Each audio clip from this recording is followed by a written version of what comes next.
Have you ever heard a story so unbelievable, um, so strange, that it like made you question everything you thought you knew about the world? Yeah. That's what we're doing today. Okay. We're diving deep into two tales that on the surface seem completely different, Right. but trust me, Yeah. they're connected in a way that might just send shivers down your spine. Interesting. First, we're going back in time to 1895 Ireland, Okay. where folklore and superstition took a deadly turn in the chilling murder of Bridget Cleary. Wow. It's a story that'll make you question the line between belief and delusion. It's fascinating how human belief, whether rooted in folklore or the promise of financial gain, can lead to extraordinary and sometimes tragic consequences. Then we'll fast forward to the bustling world of late 19th and early 20th century America Okay. to uncover the surprising origins of the Ponzi scheme, Right? a scam that continues to thrive even today. Yeah. You might be shocked to learn who pioneered this deceitful game. I'm intrigued. So buckle up, because we're about to unravel the tangled threads of belief deception and the human capacity for both extraordinary kindness and chilling cruelty. Wow. Let's start with the tragic tale of Bridget Cleary, Okay. a woman caught between the world of folklore and a husband consumed by a deadly belief.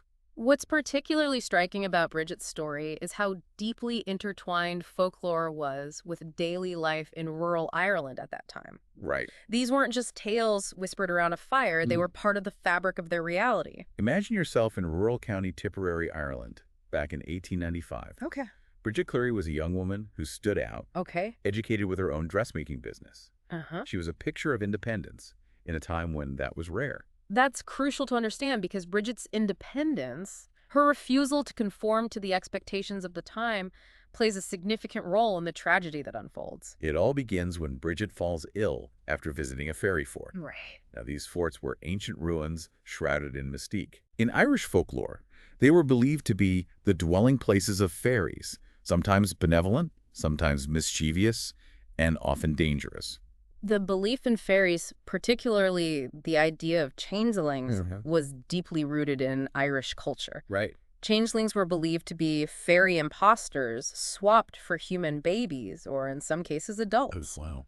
Imagine the fear and uncertainty surrounding illness and the unknown in a time without modern medicine. That's where Michael Cleary, Bridget's husband, enters the picture. Okay, He becomes convinced that his wife has been replaced by a changeling. right. Now, whether this was genuine belief or something more sinister, we'll explore that later. Okay. But what happens next is truly disturbing. Keep in mind that in a world without scientific explanations for illness, people sought answers in the supernatural. Of course. Fairy folklore provided a framework for understanding the unexplainable, especially when it came to sudden or unusual ailments. Driven by this changeling belief, Michael subjects Bridget to a series of horrific treatments aimed at driving out the supposed fairy spirit. Yeah. He forces her to drink herbal concoctions, burns her with a hot poker, even throws urine on her.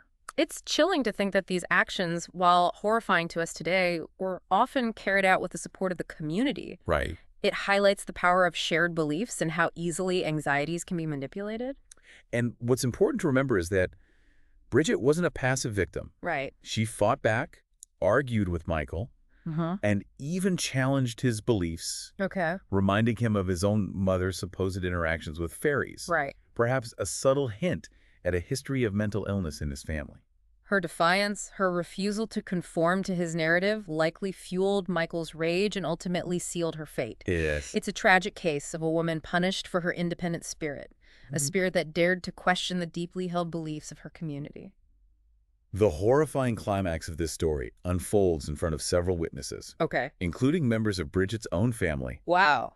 Michael, in a fit of rage, throws lamp oil on Bridget and sets her on fire, Oh my God. killing her. He then tries to cover up his crime by burying her body in a shallow grave. The trial that followed is where things take an even more unsettling turn. Right. The judge, recognizing the community's deep-seated belief in fairies, actually drops the murder charge against those involved, including Michael. Wow. They're convicted of lesser crimes like assault and concealing a body. Right. Michael himself serves only 15 years for manslaughter. Wow.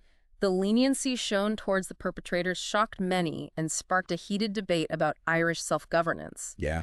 The case became a flashpoint in the fight for Irish home rule. Right. Opponents used it as proof of Irish backwardness and their inability to govern themselves, Yeah. reflecting the complex political landscape of the time. Here's a question for you to ponder. Okay. Could Michael's actions have been solely driven by superstition? Hmm. Or was there something darker at play? Okay. Some psychologists today believe he may have suffered from Capgras syndrome, Right. a condition where a person believes their loved one has been replaced by an imposter. It's also possible Michael was consciously exploiting shared beliefs to exert control over Bridget. Right. Her independence threatened his patriarchal authority, and the changeling narrative provided convenient justification for his abuse. Right. It's a chilling reminder that belief, even when seemingly rooted in tradition, can be twisted and used to justify horrific acts. It really is. It really is. It's a sobering thought, isn't it? That the power of belief can be so easily twisted and manipulated sometimes with devastating consequences. Yeah, it really is. But now let's shift gears and travel from rural Ireland to the bustling streets of late 19th and early 20th century America, Okay. where we'll uncover the roots of another form of manipulation, the Ponzi scheme. You might be surprised to learn that the Ponzi scheme as we know it Right. predates the infamous Charles Ponzi Really? and the likely originator, Hmm. a woman named Sarah Howe. Wow. Yeah, Sarah, how a name largely forgotten by history, right. but her story is one for the ages. Yeah. Before we dive into the specifics of her scheme, Let's take a moment to understand what a Ponzi scheme actually is. in simple terms, a Ponzi scheme is a fraudulent investment operation where returns for early investors are paid out from funds contributed by new investors rather than from any actual profit earned. It was a financial house of cards, Right. built on the illusion of success and destined to collapse when the flow of new investors dries up. Exactly. Sarah Howe, back in the 1870s, was a master of this game, Wow. and she targeted a very specific group: unprotected females. Think about the societal constraints of the time. Right. Women, especially single women, Yeah. were often denied access to traditional banking and financial opportunities. Yeah. They were seen as vulnerable and incapable of managing their own finances. Sarah recognized this vulnerability Hmm. and crafted a persona perfectly suited to exploit it. Hmm. She presented herself as a charitable figure, Okay. a champion of women's financial empowerment, Right. offering a solution to their exclusion from the male-dominated world of finance. What's crucial here is the context. The banking industry was in its early stages, regulations were lax, Okay. and there was a pervasive belief that women were simply not equipped to handle their own money. Right. This created the perfect breeding ground for Sarah's scheme to flourish. And flourish it did. Imagine the excitement as word of mouth spread like wildfire. Yeah.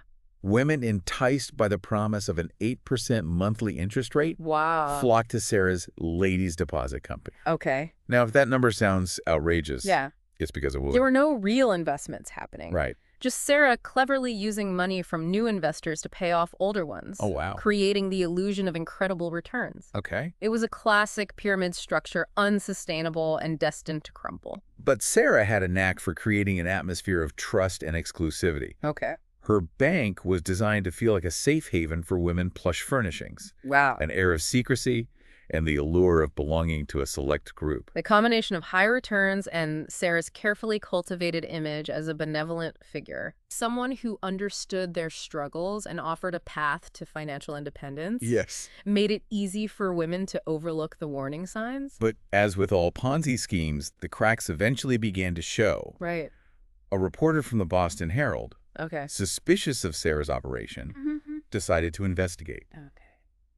Unable to gain access as a man, he donned a disguise and entered the bank posing as a woman, Wow. a testament to the very exclusionary practices that made Sarah's scheme possible in the first place. This undercover operation revealed the truth behind Sarah's facade. Right. His exposé, published in January of 1880, accused Sarah of defrauding her investors. What followed was a media frenzy fueled by both legitimate outrage and, unfortunately, sexist assumptions about women in finance. Right. Yeah.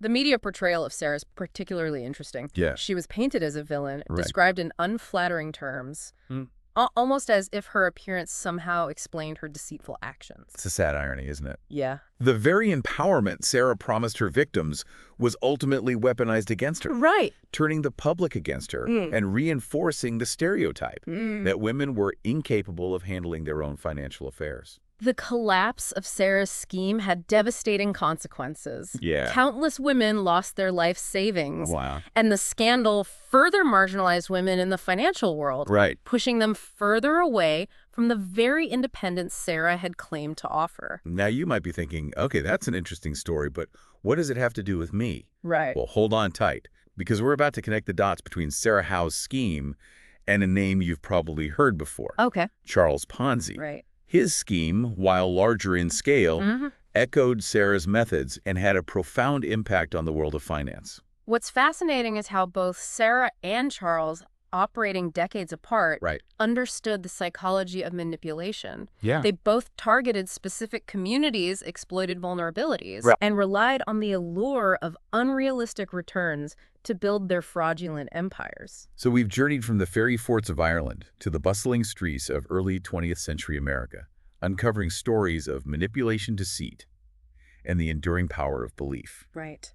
But you might be wondering, what does all of this have to do with me? Right. How do these tales from the past connect to my life today? That's a great question, and the answer might surprise you. Okay. The psychological principles at play in both Bridget Cleary's tragic story and Sarah Howe's scheme are still relevant today. Right. They shed light on how easily we can be swayed by narratives that tap into our hopes and fears. Think about it. Okay. We're constantly bombarded with information. Right. News headlines, social media posts, advertisements, Yeah. all vying for our attention and shaping our perceptions of the world. Right. It's easy to get caught up in the whirlwind of information and lose sight of our critical thinking skills. Exactly. And just like Michael Cleary was consumed by his belief in fairies. Yeah. And Sarah Howe's victims were lured by the promise of easy money. Right. We too can fall prey to narratives that exploit our vulnerabilities. Right. Whether it's a political campaign that plays on our fears, a product that promises unrealistic results, or social media post designed to trigger an emotional response. Right. Manipulation is all around us. So how do we protect ourselves? That's the question, isn't it? It's not about becoming cynical or distrustful of everything we encounter. Right. It's about cultivating a healthy dose of skepticism and sharpening our critical thinking skills. It starts with recognizing that we all have biases. Right. We all have vulnerabilities. Yes. None of us are immune to being manipulated. Of course. The key is to be aware of these vulnerabilities and approach information with a discerning eye. It's like developing a mental filter, Right. asking ourselves, what's the source of this information? Okay. What's the agenda behind it? Is this appealing to my emotions, Right. or is it based on evidence and logic? And it's not just about evaluating information from external sources. Right. It's also about questioning our own internal narratives. Okay. We all have preconceived notions and deeply held beliefs. Yeah. It's important to be willing to challenge those beliefs, Right. to be open to new perspectives and evidence that might contradict what we think we know. It's about embracing intellectual humility, Yes. recognizing that we don't have all the answers, Right. and being willing to learn and grow. Exactly. Remember, the greatest enemy of knowledge is not ignorance, but the illusion of knowledge. Yes, stories of Bridget Cleary and Sarah Howe serve as powerful reminders of what can happen when belief goes unchecked, Yes. when critical thinking takes a backseat to emotion, fear, or the desire for easy solutions. So as you navigate the complexities of the world, Right. remember the lessons from these tales. Okay. Approach information with a critical eye. Uh-huh. Question your assumptions, Yeah. and be willing to challenge the narratives that shape your understanding of the world.